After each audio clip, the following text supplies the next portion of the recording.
Alright, so I just hopped out of the shower, but last night when you guys, I'm sure, were probably all asleep, I was out here cleaning up a huge mess. Actually, I was in my room, but I was doing a lot of stuff out here as well. So as you guys can tell by the title and thumbnail, my Flowerhorn's tank started leaking last night. Probably, I would estimate sometime around 12 or 1 o'clock, because when I actually got up and saw what was going on, it was drained at literally just about halfway, so 20 plus gallons or so of water just in the floor everywhere. And actually what woke me up, I think, was the filter. The filter was still pumping water. It's a canister filter, and basically the intake nozzle was still down in the water, so it was still pumping water like usual, but it was hitting up against the glass and it was really, really loud. So I get up and I'm just standing in water, like there's water everywhere in the floor, just a huge mess. So the first thing I knew we got to do was get the Flowerhorn out of there, and I knew exactly which tank he had to go into. But what was it, last video, yeah, we just got the blue cars for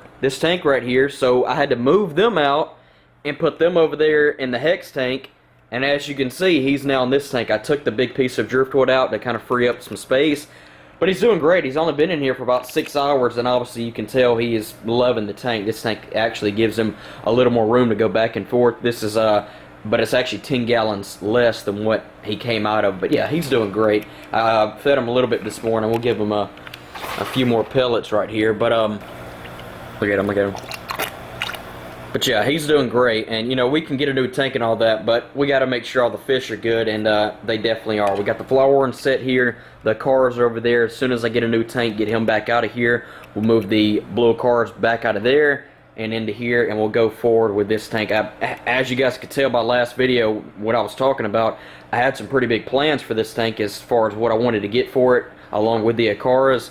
So that's going to kind of set me back a few weeks now, because obviously nothing can be in here with him. But that's kind of the nature of keeping tanks, is you never know when they're going to leak. That is actually one of my oldest tanks, and it actually did leak roughly 2.5 years ago, and I resealed it and everything was fine, and then it just decides to leak one night. So that is just, you know, it's kind of how it is. It's really sporadic. Whenever tanks leak, you never know when they're going to do it. So the last thing I was thinking about when I got up was filming, but I knew I was probably going to make this its own video, so I had to get some footage. But basically the first thing I started to do was I got everything shut off, and I knew I had to get obviously him out of here first, and this has become kind of a theme on my channel, but I couldn't find any of my big nets, so I was trying to get about a 10-inch fish with a 4-inch net. But somehow I was able to do it, got him in the bucket, got him out here. I did a very quick thing with getting him in here. I just did a quick pH test. The temperatures were the exact same at 78.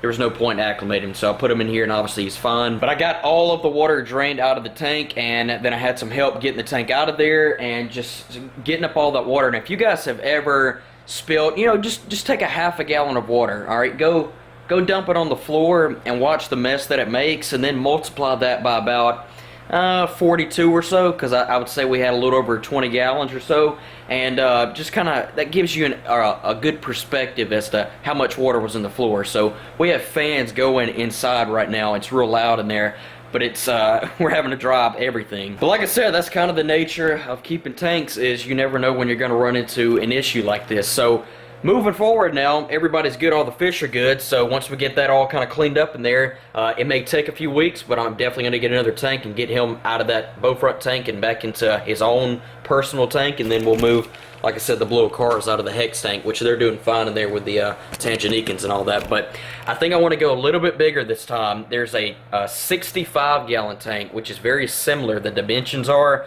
to a 56. The only real big difference is it's a little bit longer, and the gosh, what is that? There's like a dirt dauber here or something. Hang on. But the dresser that I had the 56 on, it had a little more length on both ends, so I think that a 65 would work pretty well in there.